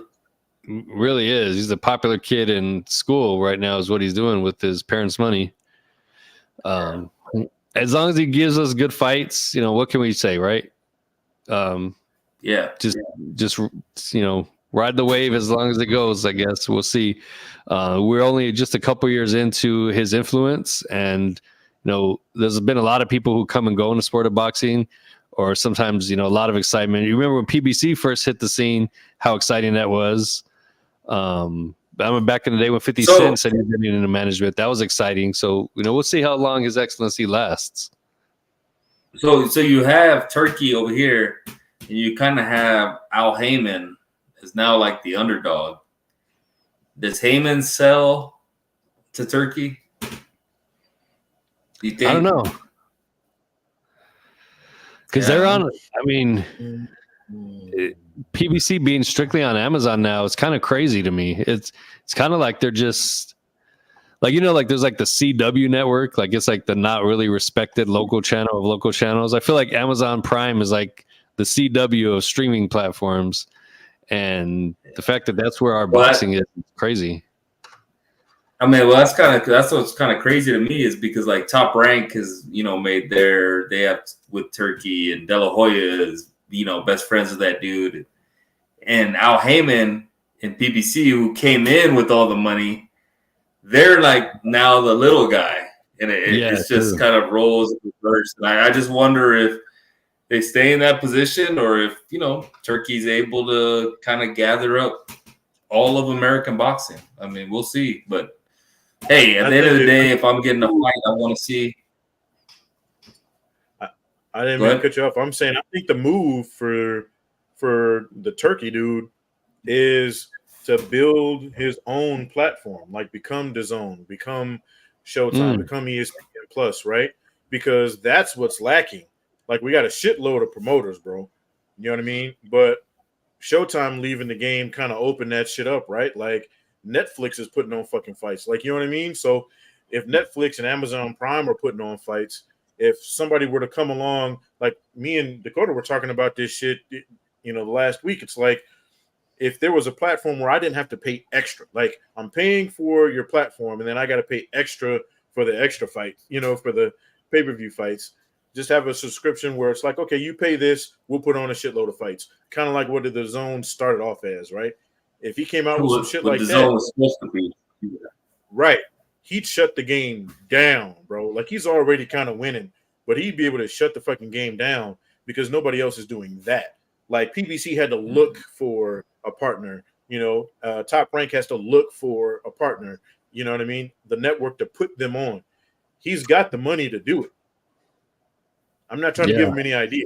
I'm just saying, if he really wants to shit on No, I everybody mean, else, yeah. I mean, Shoot, if he bought the ring, if he bought Ring Magazine, that means he controls ring rankings now. The ring champion, who we've always looked at as like that, really is the guy. I mean, right. I don't think that's a crazy thought to think that he just buys a platform, DAZN, Well, I mean, or whatever. at one point, well, Golden Boy owned Ring Magazine at one point. Yeah. So I mean, it's crazy that he picked that up now. And yeah, like you said, I think if he were to pick up a platform that does streaming already, which is what you see a lot of these corporations do, they end up buying like some smaller brand. Like let's say they pick up like Tubi or something like that, right? And that becomes like the premier because it's a free app. You know what I mean? He can rebrand that, make it his own, and yeah, he is, like you mentioned, Nibs. He doesn't have to look for a partner. He is the partner. That would be crazy, and everybody has to. He's the hub at that point for promoters. he's got the money to do it. You know what I mean? Yeah. It's not like other I mean, promoters. These guys literally bow down to him, right? They hold his hand, like he's responsible for that Noche UFC card. Like, I don't think money's is nothing to him, right? Like, so if he has all these fighters, he has the Ring Magazine. Shoot, that might be the move. Let me pick up a platform to stream all these fights. He's literally able to print his own money. Like that's the thing people don't understand. This dude can literally print his own money. So it's like that's what people don't understand. He's got unlimited resources and the backing of pretty much his everybody that has money, where he's from. So he can do whatever the fuck he wants. It's not like other promoters where you're as rich as your next card, right? Like PBC is as rich as whatever their next move is. This dude already has all of that. Can say, fuck you, I can do what I want. And he's in a great, I mean, as much as some people might not like, who he is, he's in a position to really change the fucking game, bro. And I think to me that would be the move. That's a brilliant move. That's a great strategy if he does that. Yeah. And while we're at it, hey Turkey, give Canelo $200 million, bro, because I kind of want to see him against David Benavidez. And if that's what it's gonna take, I think you got it. Bro, if he makes Canelo versus Benavidez, he can keep the Hall of Fame shit. That'll be worth it alone, right there. Appreciate you. Right. Yeah. That's true. It was a pre-order for the Hall of Fame entry for you, buddy. Hey, that's it, y'all. It's been a hell of a show. We passed 11 o'clock, so it's the 2-hour mark. Yeah, that's it. We'll be back probably next week. Either way, the new season for all the podcasts, first week of October. Make sure you tune in. You can see a new look. We're gonna have a hell of a fun show that first Monday of October. So make sure you tune in. There'll be some guests and some fun stuff going on. Maybe some prizes or something. We'll want to kick off the new season. And yeah, other than that, any other last comments you guys have before we call it a night? Wherever this bottom corner right here, we might need to put Nib's name on there and let Dakota do his own show. We haven't seen Dakota in a bit. But what up, Dakota? Dakota's on the weekends now. Dakota's been there's been some restructuring with the talent on here, and then Nibs is just floating right now because Jack's been MIA a little bit. Fill us in. What's going on with your co-host, Nibs? Man, Catch and Counter hasn't gone anywhere, bro. We just had to take a break. We've I've been a victim of the personal issues that caused me to be away for a while. I think Jack is just falling victim to that right now, but he'll be back. He's assured me he hasn't gone anywhere. Me and Dakota, when we can, we're definitely going to try to do as many of the response shows because that seems to be jumping. People seem to like that, having a more immediate response to fights. So that's not going anywhere anytime soon. And then obviously, the boxing shop is always here, bro. And just again, I always say this on the closing, the Catch and Counter, and also the weekend recap.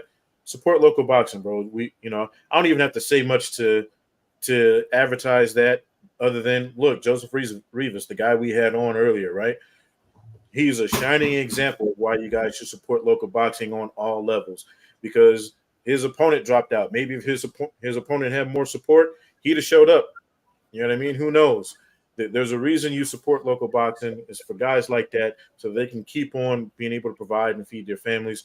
But in addition to that, it's the people in the community that also, the events. It's the people at the concession. It's the people working security. It's the, all the guys we don't talk about other than the boxers in the ring. You're supporting them as well. So if you're supporting local boxing, you're supporting yourself. Show up and show out, man.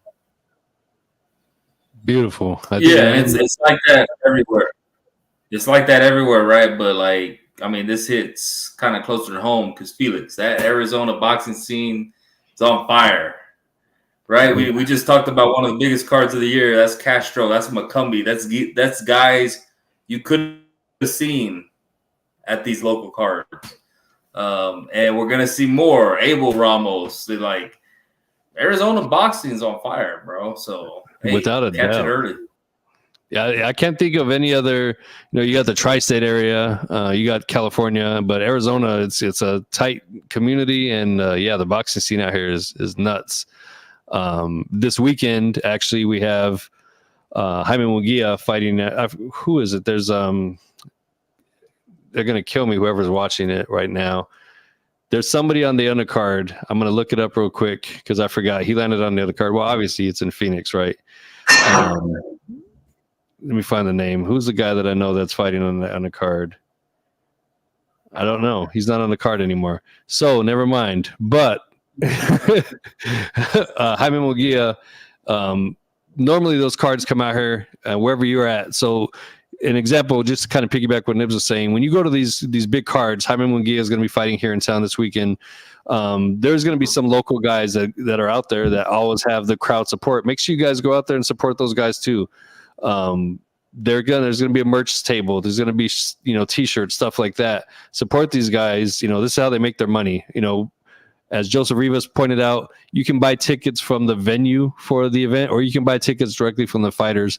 If you have that option, always choose the fighters. They get a percentage of that. It goes into their pocket. But, we can go on and on about supporting local boxing and how much it helps these young guys. But I think that's about it. I think that we've said all that needs to be said. And it's a hell of a good night. A hell of a fun show. Till next time, fellas. Good Peace. to be back.